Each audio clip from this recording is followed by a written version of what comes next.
we have some elbow room, if you will, some wiggle room, and we ought to be able to feel comfortable enough to be able to use what's been given us. So thank you, Mr. Chair. Thank you. So I have myself in the queue a few things. I don't agree with the assessment that it's not contiguous because of the mountains or the drive-through this or that district. The state has recognized since the beginning that there are just some geographic areas in Alaska that have difficulty. They're connected, but there's water, there's some other features that make it difficult to have them connected. And I have seen the demographic maps, and there's a clear demographic difference between Jay Bear and Eagle River. And in fact, that demographic difference is much more tied to the people who live in Midtown or the downtown core than it is any other part of town. If you look at the color of these maps and gradations, there are clear parallels and similarities. But I also know how to read reality.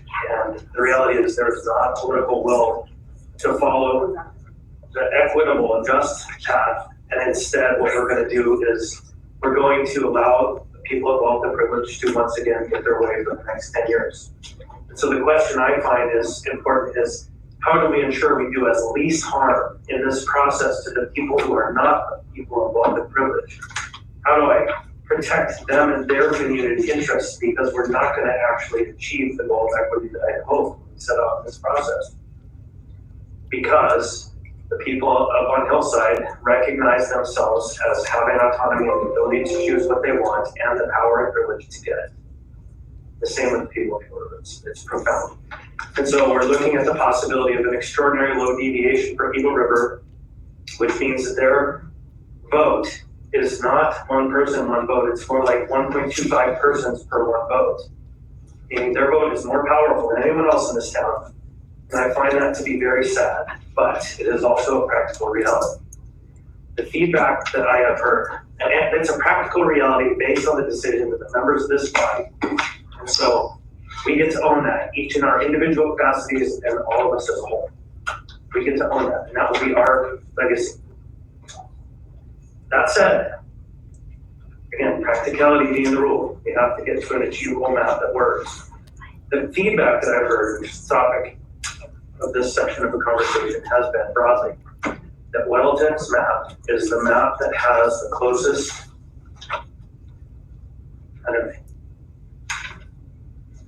closest approach to meeting a goal that is generally acceptable to the most amount of people.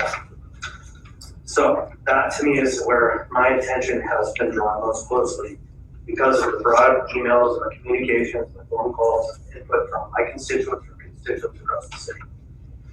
But it too needs work, and I see at least 3 areas where it needs work. So last night at the public hearing, there was an individual who testified that I asked the question, how do you divide it? They suggested, well, think about it. Where do the kids on Jaybear go to school? And it was argued that they go to school to the Eagle River area.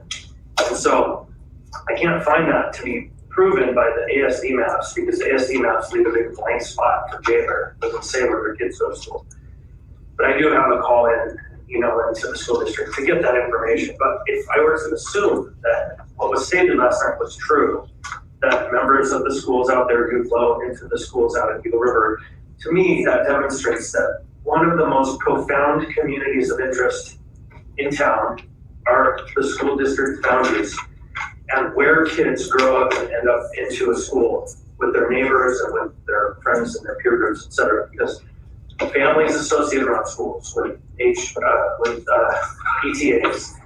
Kids come up with their peer groups and they go to their middle schools, they head into high schools. So then I looked at Mr. Weldon's map and realized that there were 2 things that I couldn't really jive with. And that is the fact that East High School is moved into Midtown, and that's East Anchorage High School. Betty Davis, East Anchorage High School, moved into downtown, sorry. And then you have West Anchorage High School moved into downtown. And so it doesn't make sense. And so when I went and looked at the boundary maps of those school zones, it just made sense that we would figure out a way to maintain West Anchorage High School in West Anchorage and East Anchorage High School in East Anchorage. That created a dilemma for population for me because the downtown still needs to grow.